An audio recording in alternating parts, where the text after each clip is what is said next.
Hey everyone, welcome to Transfer Tuesday. This is the day of the week where I share what we've done in our financial lives and help myself stay accountable and also inspire others to make weekly progress toward their financial goals, because being consistent and working towards something every single week helps you make more progress and feel more accomplished than just putting it off and never getting around to it. Today I am in the mountains. This is not my normal filming setup, so apologies for any background noise you might hear. I am literally staying on a mountain. There is a road and train tracks behind me, but it is such a beautiful location. I couldn't help but come outside and film this Transfer Tuesday video.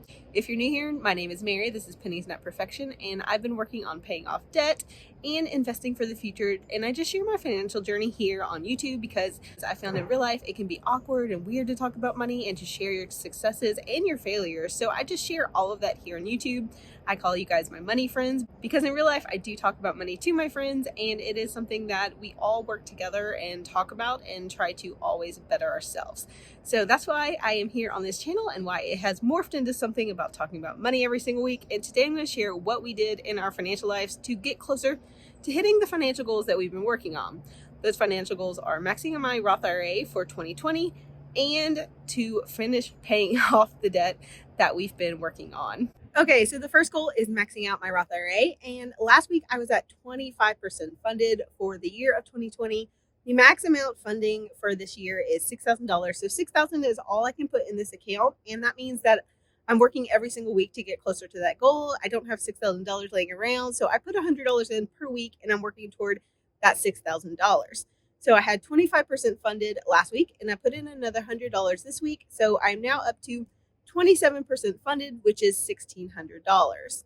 Every single week, I feel like $100 is not a lot and that it is taking so long to add up to $6,000. But I also know that it is the most easy way, is the best way, in my opinion, to do investing because you're dollar cost averaging.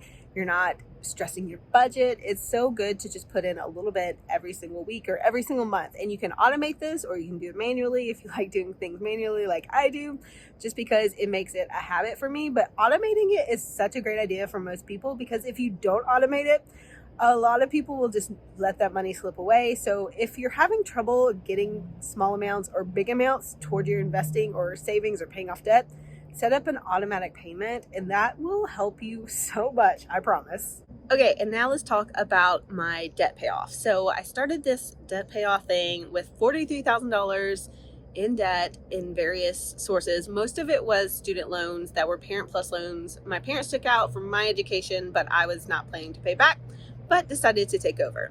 So I've been working on that debt, and we are now down last week to $12,000, which is killer. It feels like this has been taking forever, but we're finally down to an amount that is like reasonable, and I feel like we can pay it off either by the end of this year. I've been saying the end of this year, but I think it's going to be January 2021, which is still really great for me. And I kind of sat down the other day and looked at the realistic numbers of what I've been putting toward the debt every single month. It is so loud. There's a plane or a helicopter. So I looked at what I've actually been putting toward the debt every single month, and I realized that I'm probably going to have to really look at January 2021 to make it possible.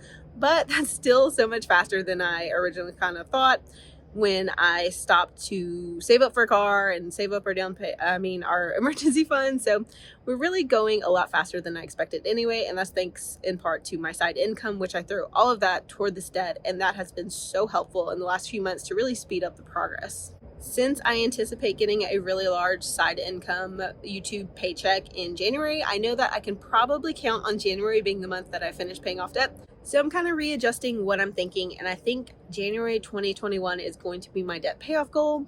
And then if I do it sooner, I'll be happy, and if I don't, I'll still be happy. And I've had some weird comments about not investing until the debt's done and not going on vacation until the debt's done. But the thing is, not doing those things and depriving ourselves of stuff that is also a goal for us for like a few months doesn't get us that much closer. It's not like we're spending a huge amount of money on either thing. This is not like the Ritz. I'm going on cheap vacations and I'm investing in the future, and I need that money in the future. So that's a priority for me. It's important to remember that you set the priorities in your life, and if you want to invest, if you want to travel, if you want to go buy purses, as long as you're accomplishing your other goals, that's okay. Since I'm still planning to hit my goals and get to do everything I really want to, I'm pretty happy with our plan and how we've been doing over the last few months, and I can't wait for January. So let's get to today's payment, and that is going to be from extra income. It is money that I earned on the side. It is from selling printables and affiliate marketing.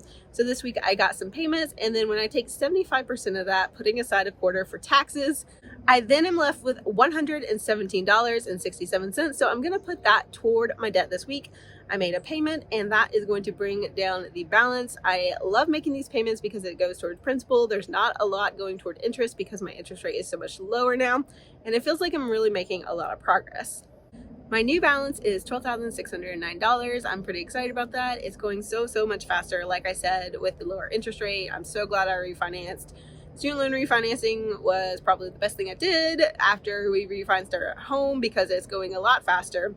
And I'm pretty excited that in a few months this is going to be done so I can move on to bigger and better financial goals. I do have a video about my new financial goals after debt coming out soon because so many of you guys have asked what we're going to do after debt.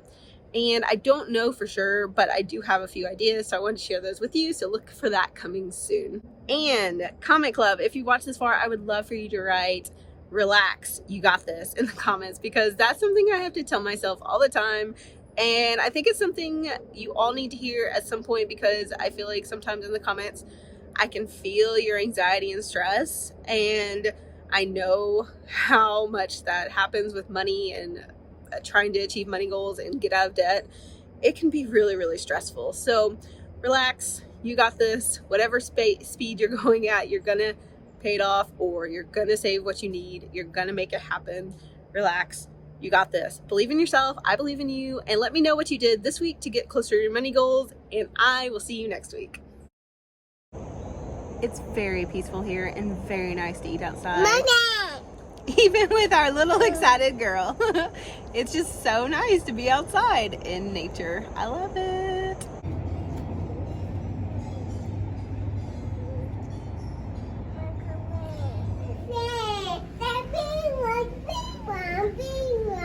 Those are big ones. Is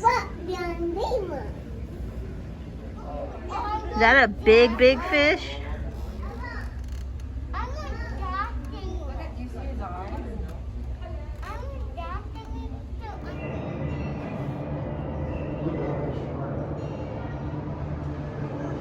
What is that? Big fish is sleeping. Oh, he's looking at you with his creepy eyes. Oh, wow.